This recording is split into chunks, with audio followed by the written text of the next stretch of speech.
আমার আমার হিসাবে নির্বাচন কি পুরোপুরি সুষ্ঠু হয়েছে? না, পুরোপুরি সুষ্ঠু হয় নাই। এখানে 2008-এর অনেক সিমটম আমরা দেখতে পেয়েছি, অনেকগুলো সিমটম আমরা দেখতে পেয়েছি। তার ভেতরে যেমন আমরা সন্ধ্যা 6:30 7টা পর্যন্ত এক রকমের রেজাল্ট দেখলাম, তারপরে একটা দেখলাম যে মিডিয়াতে মানে সব রেজাল্ট গুলো কেমন যেন স্থবির হয়ে গেছে। আমি ছোট একটা উদাহরণ দিই। হুম। মিরপুর ডিএইচএস এ থাকেন কর্নেল বাতেন, উনি জামাত থেকে ক্যান্ডিডেট ছিলেন। উনি যেহেতু সেনা পরিবারের একজন অফিসার, কর্নেল দিদার স্যার তো অবশ্যই চিনবেন। তো যে কারণে আমাদের একটু ইন্টারেস্ট ছিল, আচ্ছা বাতেন স্যারের রেজাল্টটা কি হচ্ছে। আহ, তো আমরা একটু খোঁজ খবর নিচ্ছিলাম, এবং আমরা যতবারই খোঁজ খবর নিচ্ছিলাম ভোট গণনার শুরু থেকে, সেই 6টা থেকে শুরু করে টিল দি এন্ড, সবসময় কর্নেল বাতেন একটা মার্জিনে সবসময় এগিয়ে ছিলেন। 500, 1000, 1500, 2000 সবসময় এগিয়ে ছিলেন। কিন্তু আমরা বাংলাদেশের সব মিডিয়াতেই ওখানে আমরা দেখতে পেয়েছি যে না, আমিনুলকে এগিয়ে আছে দেখানো হয়েছে। তো আলটিমেটলি বাতেন স্যার ওখানে জিতেছেন। তো তার মানে আমি বলতে চাচ্ছি যে কিছু একটা হয়েছে, কিছু একটা হয়েছে। তো এবং এটা না হলে অনেক ভালো হতো। এটা এটা হয়ে কি বিএনপির খুব লাভ হয়েছে? লাভ হয় নাই। বিএনপির লাভ হয় নাই। জামাতের কি খুব বেশি ক্ষতি হয়েছে? আমার হিসাবে জামাতেরও খুব বেশি ক্ষতি হয় নাই। বাংলাদেশের ক্ষতি হয়েছে, বাংলাদেশের ক্ষতি হয়েছে। কারণ আহ, এই যারা এই কাজটা করেছে তারা বাংলাদেশের ক্ষতি করেছে। তো এখন আমি আহ, এই যে চ্যালেঞ্জগুলোর বিষয়ে কিছু কথা বলতে চাই। এই চ্যালেঞ্জগুলোর ভিতরে আমি বিএনপি কে উদ্দেশ্য করেই বলতে চাই। আমি বিএনপি এবং তারেক জিয়া করেছে, তাহলে কি এনসিপি জামাত কি কিছুই করে নাই? মানে এখানে শুধুমাত্র একমাত্র বিএনপি করেছে? তো এনসিপি মানে এখানে যদি আমরা বলি যে সবাই মিলে করেছে, সেরকম বিষয় নাকি শুধু বিএনপি করেছে? না, আমি এটা এই পাল্লাটা আমি বিএনপির দিকেই ভারী। কারণ আমরা অনেকদিন যাবতীয় একটা টের পাচ্ছিলাম, এটা মিডিয়া থেকেই টের পাচ্ছিলাম, বিভিন্ন অনুষ্ঠান থেকেই টের পাচ্ছিলাম যে প্রশাসন এবং অন্যরা অনেক আগে থেকেই তারা বিএনপির দিকে ঝুঁকে গেছে। তো বিএনপির দিকে ঝুঁকে গেছে, এটাও বাংলাদেশের প্রশাসনের এবং বাংলাদেশের সিস্টেমের একটা পুরনো ট্রেন্ড। এটা বাংলাদেশের এই সিস্টেমটা আমরা আমরা মানে এই জুলাই বিপ্লব ভাঙতে পারে নাই।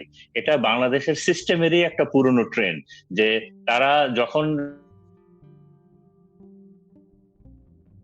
যাদেরকে ফোর্সি করে যে তারা ক্ষমতায় আসার সম্ভাবনা বেশি, তারা অনেক আগেই সেই দিকে ঝুঁকে যায়। আমরা এই ট্রেনটা থেকে বের হতে পারিনি।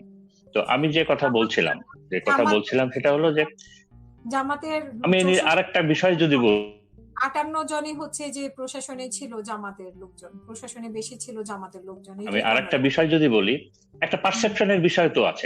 একটা নির্বাচন হয়ে গেল, আমাদের অনেক আকাঙ্ক্ষার নির্বাচন, একটা পারসেপশনের বিষয় তো আছে।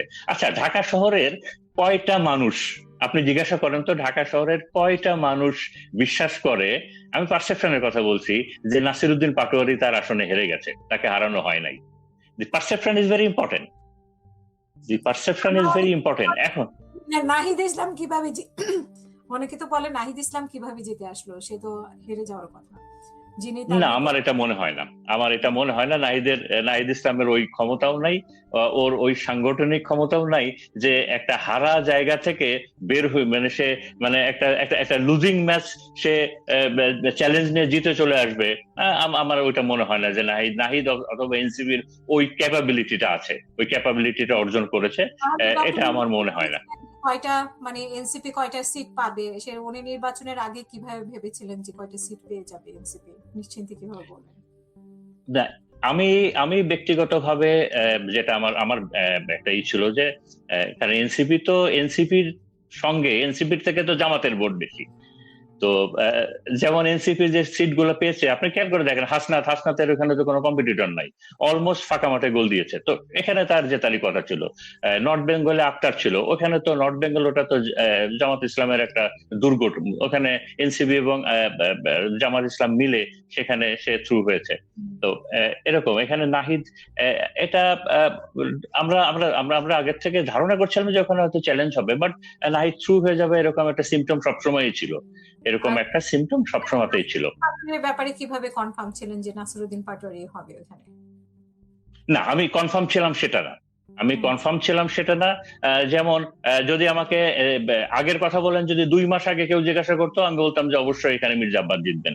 তো শেষের দিকে খেলাটা এমন ভাবে হয়ে গেল, বিশেষ করে আমরা ফেসবুকে এবং বিভিন্ন মিডিয়াতে তরুণদের যে একটা আপরাইজিং দেখলাম, একটা সাপোর্টিং দেখলাম, বিশেষ করে তরুণদের। এবার তো তরুণরা একটা বিশাল ডিসাইডিং ফ্যাক্টর ছিল এবার ইলেকশনে।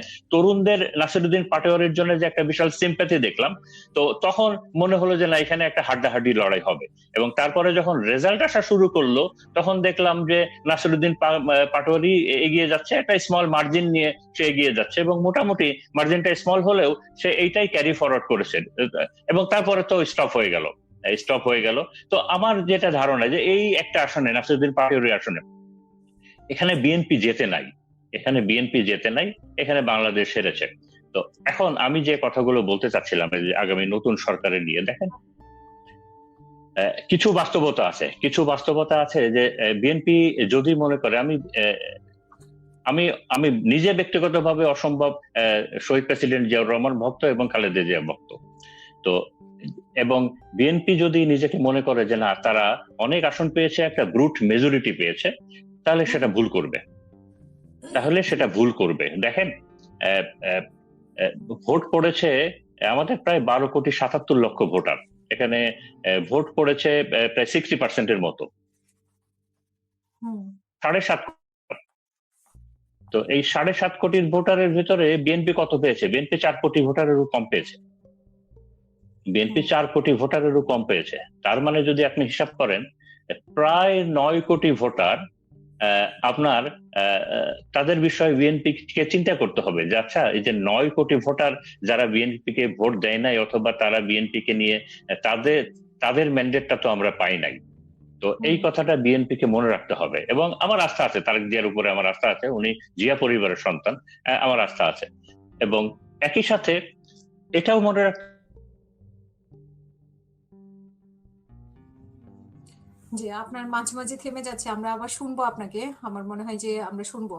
আমি একটু হাবিব ভাইয়ের কাছে শুনতে চাই যে হাবিব ভাই, এখন বিএনপি আসলে যে গণভোটটা ছিল, এই গণভোটটা আমাদের দীর্ঘ আকাঙ্ক্ষার একটা গণভোট, এবং বাংলাদেশের জনগণ কিন্তু এই গণভোটকে ব্রুট মেজরিটি দিয়েছে। এই গণভোট কিন্তু ব্রুট মেজরিটি পেয়েছে। তো এই গণভোট মানে কি? গণভোট মানে সংস্কার, মানে বিচার।